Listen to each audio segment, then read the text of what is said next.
Hi, everyone. It's Brad Free with the race of the day from Santa Anita for Saturday, January 11th. The Grade 3 La Cañada Stakes for fillies and mares at a mile and 1/16th on the main track. And we're going to find out a little bit more about the female division running long on dirt in California. And goodness knows we need some help at the top because this division has a great big fat void. Secret Spice is retired. Paradise Woods is retired. Ollie's Candy, another Grade 1 winner from 2019, has just now re-entered training. So there's room for somebody to step up and do something.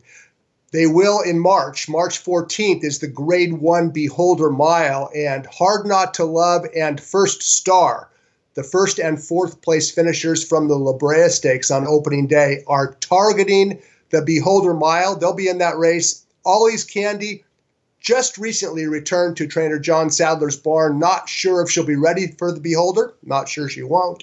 But anyway, the division will get stronger as the season unfolds.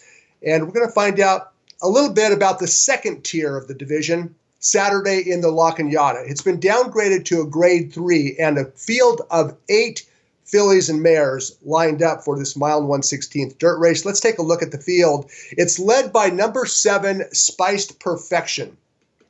She's the standout class of the field, a 2-time Grade 1 winner, a 4-time graded stakes winner, with a forwardly placed running style that suits the current track profile at Santa Anita. She also catches the field without a whole lot of speed, and her recent form is outstanding. She's going to be tough. There's maybe reasons to suggest she's vulnerable. We'll talk about that in just a minute. Second choice in the race, likely second choice, number 3, Queen BTU, who's a 6-year-old mare. She finally banged out a graded stakes win last time out in the 32nd start of her career. The only other graded stakes winner in the field is number 6, Horologist. So we have 3 graded stakes winners among this field of 8. Only one has emerged at the top of her class, and she's basically a sprinter. Spice Perfection won her Grade 1s in sprint races. So we have some questions to answer with regards to how far Spice Perfection can go, whether or not Queen BTU can reproduce her most recent start, and whether Horologist can win her California debut. Let's talk first about a filly who will be running from behind, and it's number 3, Queen BTU. Trained by Andrew Lerner. Andrew Lerner, a young 30-year-old trainer. He just wrapped up his 3rd season of training. Keep an eye on Andrew Lerner. He won at a 25% clip last season, and this is a young, personable, smart dude who will make an impact. He already is making an impact on the Southern California trainer standings. He has 40 horses in his care. And, of course, the top one in the bunch is Queen BTU, whose most recent start was at Los Alamitos on a wet track that she absolutely loved. And she also employed a different running style. That's her looping wide on the outside. And Queen BTU and jockey Ruben Fuentes will inch clear late to win by more than 3 lengths. She earned a mare 86 Beyer speed figure, just an average number. But she did it the right way. She looped the field. She won convincingly, not a whole lot behind her. Now, talking to Andrew Lerner this week, one of the things that he stressed was that Queen BU's recent improvement, at least in that race, was largely the result of a different style of running. They took her back, and she responded. Now, here's the problem. Rallying from behind at Los Alamitos and rallying from behind at Santa Anita are like night and day. It's tough to do on this speed-conducive surface at Santa Anita. There have been 10 route races run on dirt so far this meet, going into the Friday card. 8 of them were won by horses positioned first or second. 6 of them were won by the pace setter. So if the current track profile continues, Queen BTU faces a very tall order rallying from behind against the grain of the track profile. I still picked her second because she's in form and we know she can stay the trip. Top selection in the race, however, and she's likely to be heavily favored. She's the standout class of the field. The best filly in the race is number 7, Spiced Perfection.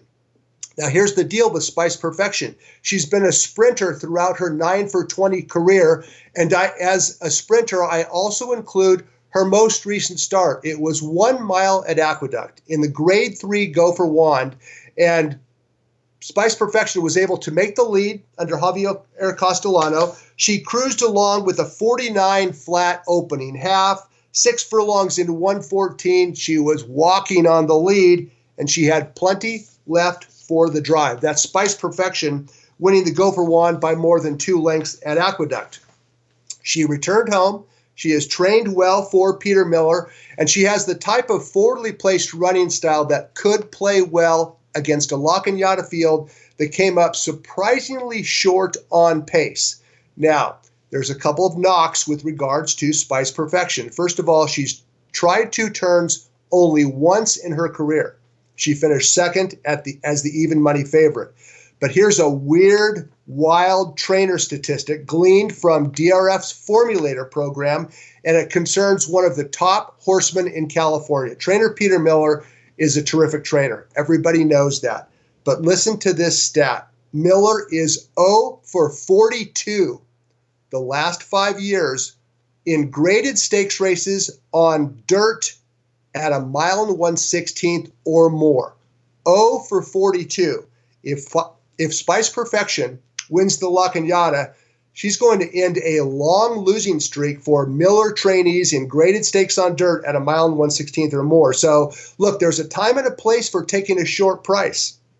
But going up against a trainer statistic like Miller's 0 for 42 recent record is probably not the right time to do it. I still think she's the most probable winner, Spice Perfection. I think Queen Beats You is the second most probable winner. But there's problems with both of those. And if they are vulnerable, maybe Horologist, making her California debut for trainer Richard Baltus, could come along and spring an upset, Joe Bravo in town to ride, or maybe one of the 2 Bob Baffert trainees, number 1 Derlou or number 4 Message, because you know they're going to use their speed.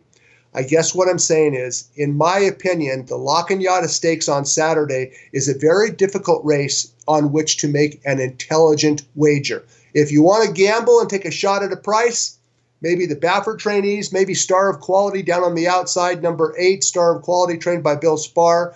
But when it all is said and done, although I picked Spice Perfection and Queen BTU 1-2, this to me is good race to pass. I'm Brad Free. I'll talk to you next time.